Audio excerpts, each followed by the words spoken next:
I'ma be right back. Welcome to Tech Talks episode 7. It's been 7 so far, and today I'm joined by Sam Keiru, who is the Technical Solutions Architect for East Africa at Cisco. Sam, thanks very much for joining me. It's such a pleasure to have you on the show today. How you been? I'm good, Nick. Thanks for having me. We're really looking forward to the dad joke section of episode 7. I have some really good material that I definitely won't crack, but you will. Some Kenyan humor there. See.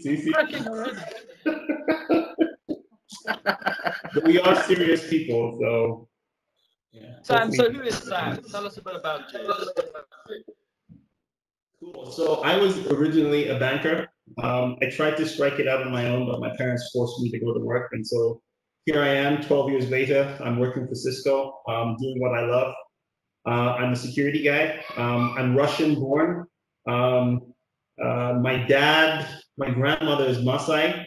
One of them, at least, simply because my grandparents used to raid the Maasai for cows, and they'd raid us back. And so we stole my grandmother at some point. So yeah, that's me. Been with Cisco about 5 years. I think that's the important bit, but yeah.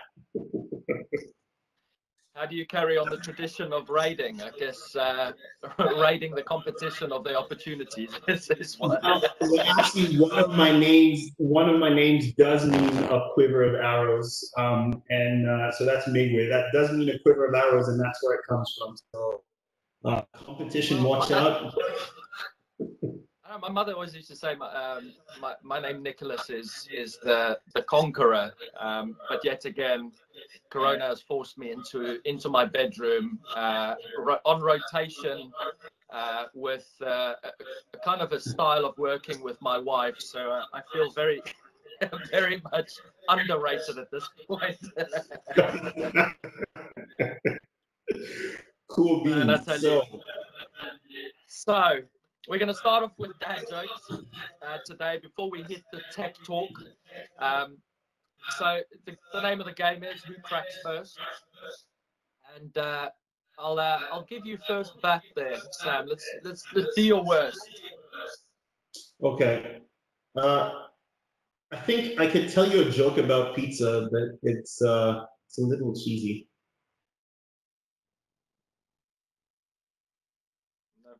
No. Nothing. Didn't do it Nothing. for me. You're ready. Nothing. Okay, Nick. All right, here's one for you. What concert cost just 45 cents? 50 cents featuring Nickelback.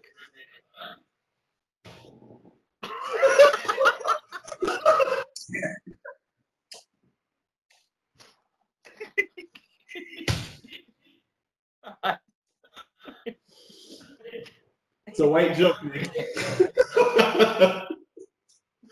Okay, cool. So,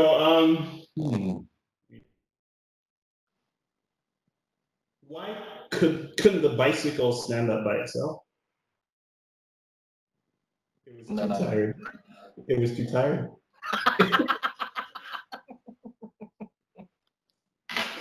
That's so bad. Sorry.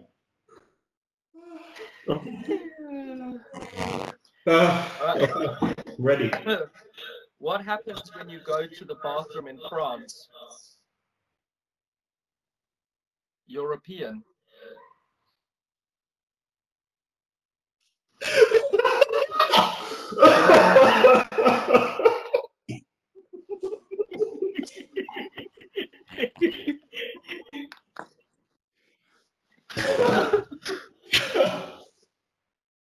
Okay, cool.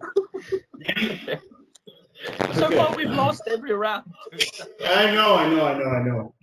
Cool. So, You gotta take this seriously, man. Stop laughing. Yeah, I know. Okay, cool. You'll go. How does a penguin build its house? Say again. Together. How does a penguin build its house? It glues it together.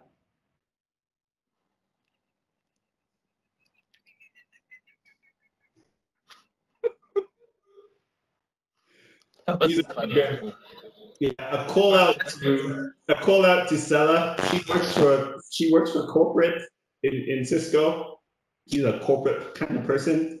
She loves that joke. Sella, this is for you. All this is for you.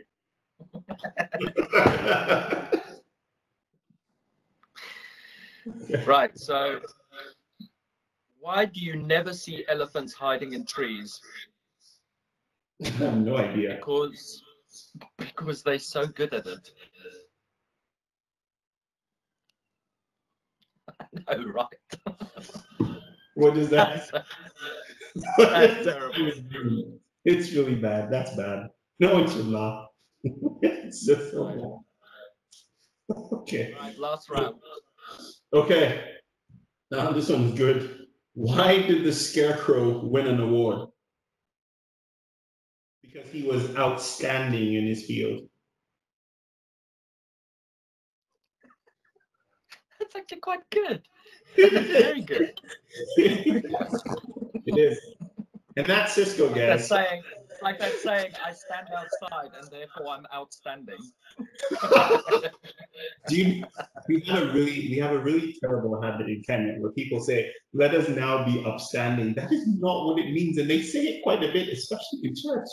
Like, what is now be upstanding? That doesn't mean stand up. You should say, let us now stand up, not upstanding. But anyway. All right, here's the last one. What do you call a fish with two knees? A tuna fish.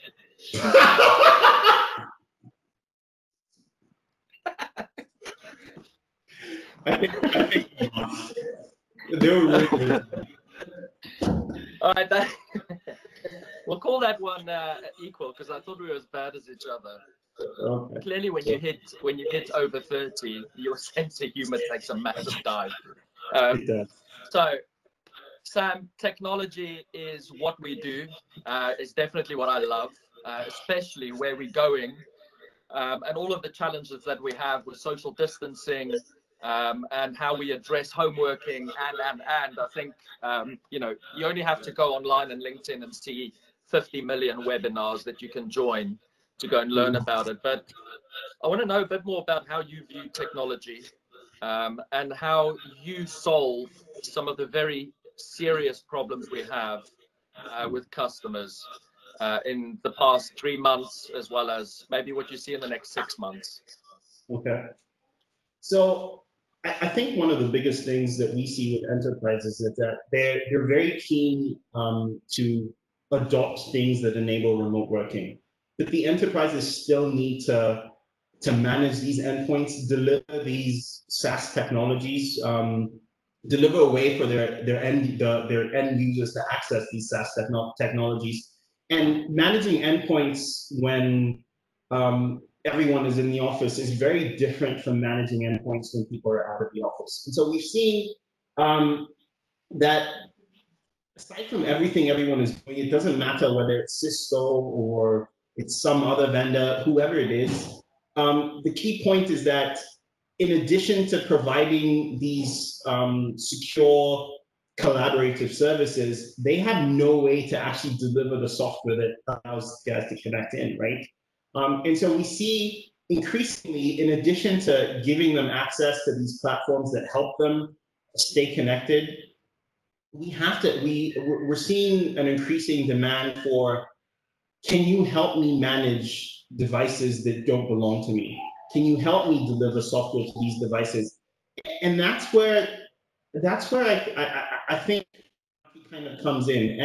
And just maybe because of a result of everyone being away, we start looking at things like mobile device management. And we're saying, look, we can give you this fairly simply. It's a SaaS service, and we're not pushing product. We're pushing, this is the outcome you need. You need a way to deliver all the tools to your remote workers that you need to deliver to them. And it needs to be intuitive enough that, like, in 5 minutes, they're up and running. And so we see this, whether this is especially in financial services, because, for example, here in Kenya, those are some of the critical industries. We see a greater tolerance for conversations around cloud, especially in government, because they realize, especially because you can trust us as an organization, that we really do have your best interest at heart. So the conversations we have with our customers now around what is it that you actually need to accomplish, and not what is it that this product can do. And any tools that help you drive that, especially within your existing investments, become really, really important. So it's not that we're always pushing new tools and new products. We're saying, let's look at the outcome that you need, and let's kind of collectively arrive at, yeah, this is actually what we need to do. And so we have a lot more consensus with our customers now than we actually did before, because they really do feel that you really understand what I need to do, and you're really helping me towards that end. And it has helped that Cisco has kind of reached out and said, hey, look, we'll let you use this for a couple of months, kind of get into the routine of things, and then, yeah, go from there. I think the free trials element really does help for people to just kind of take a low risk approach without making a capital investment immediately. Right. The delivery of any solution these days is going to have to be contact free. From the perspective that you just mentioned, you know, Meraki MDM, that's one element of a license only product.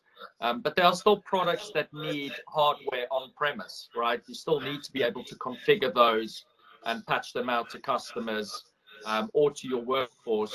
From the perspective of the physical devices within our portfolios or within the industry, where do you see customers really finding a benefit and maintaining that non-contact, shall we say, distancing rule in order to protect their workforce, number one, maintain productivity, number two, and then also, you know, kind of the evolution of their home working strategy being a success for long term, not just the short term fix.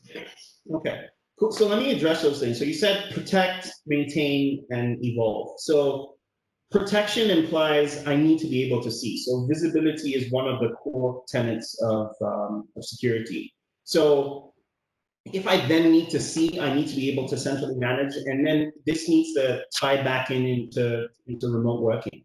So Meraki is uniquely positioned in that particular piece, simply because we have innovations like the mobile gateway, right? The 5G ready mobile gateway. So 5G is obviously going to take a place of prominence now because it allows for large numbers of people to kind of connect into critical services, right? Obviously with that whole small cell technology thing going on. Now, what Meraki is able to do, if you were to look at kind of the hardware that would be necessary for that, we could deploy kind of a universal kind of SSID, right? So across all your remote workers' homes, right? Connect them into your network via secure VPN and using your mobile network operator as your data connection in. So you don't have to connect fiber into the home. So this allows for mobility across a wider workforce. And then that then allows you to tack on technologies that allow for visibility in what they're actually doing now that you have a secure way for them to connect into corporate resources as well as break out to the internet locally.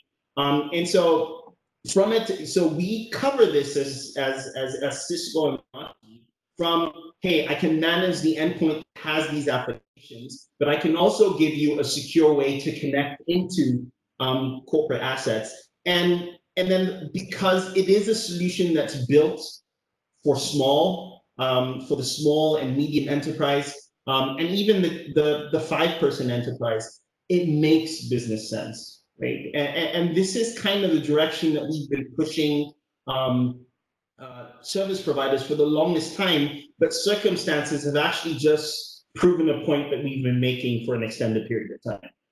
And I think for me, that's something that really, really excites me. I think Yeah, I mean, it's one of the things that really excites me as well is we take it a step further and we start looking at API integration.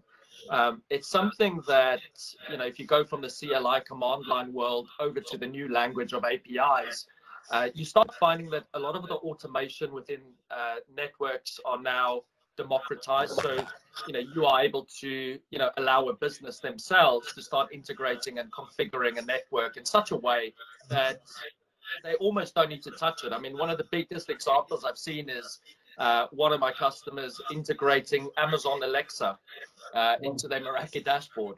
Okay. Literally getting all of their status updates on their networks across multiple organizations from Alexa.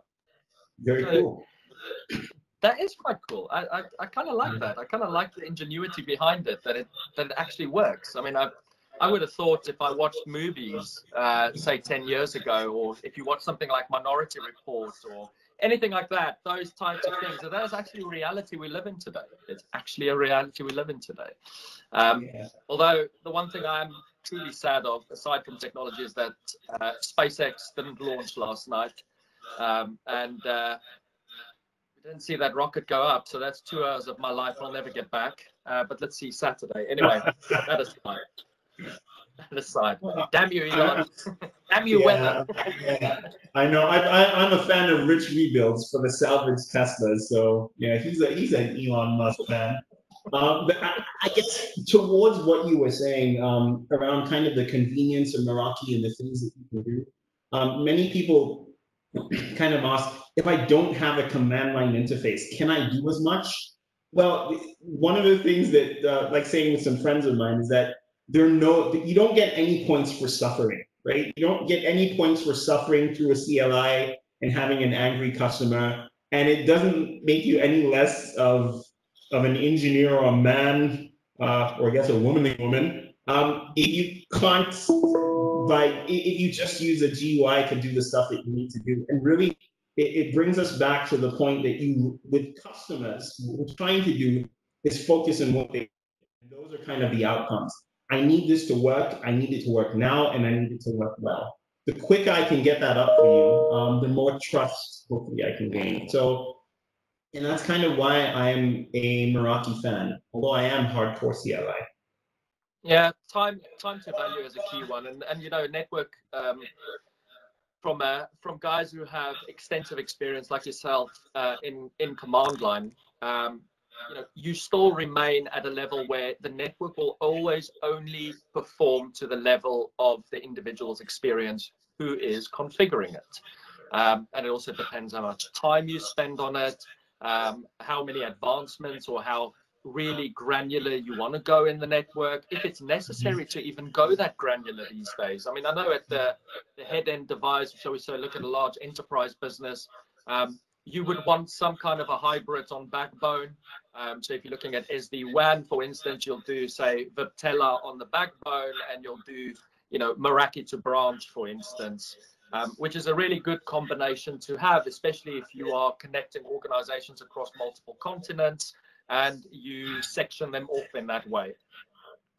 So I think the hybrid element is still very relevant, especially when it comes to the larger organizations. But today, the message is that you can today, very minimal effort, as you said, secure, gain visibility, and get your organization up and running in the new net reality.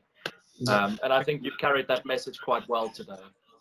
So, last word, Meraki is everything you need and nothing you don't. That's how you get better time to value. Oh, that is so sexy, Sam. I know. That is such Once you go full stack, you never go back, bro. I've got 1,000,001. You've got 1,000,001. Sam, absolute pleasure speaking to you. And thank you very much for joining me today. I really hope that you enjoy your day and your weekend ahead. And tomorrow's Friday. And wish you all the best health for you, your friends, and your family. Cheers. My regards to you as Nick as well. Thanks for having me on. Cool, Sam. Take care of yourself, man. Bye. Cheers, man. Okay, bye.